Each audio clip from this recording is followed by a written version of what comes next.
Hi guys, welcome back to my channel and welcome back to another episode of Cookmas, where every day in December I'm sharing a new recipe. Today's recipe is for breakfast ramen. So you're going to take 2 packets of ramen and remove the flavoring packets. You won't be using those. I also cooked some bacon, boiled some water, and I'm going to add the noodles and cook them according to the package.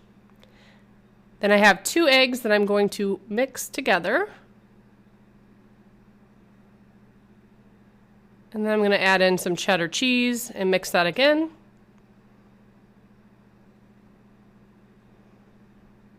And it said to leave some bacon grease in a pan. I just took some out from my baking sheet, added a little bit of olive oil too, because technically you're supposed to toss the noodles in olive oil.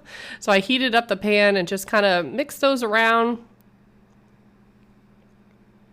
And once I felt like it was heated up, I turned off the heat, added in the egg and cheese mixture and mixed that around. As you can see, it's kind of thick. So they did ask that you reserve some pasta water. So I have a 1/4 cup of that set aside.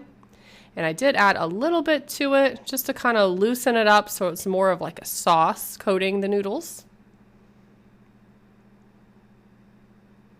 Then you could also stir in the bacon. Give that a good mix, and then you're ready to plate.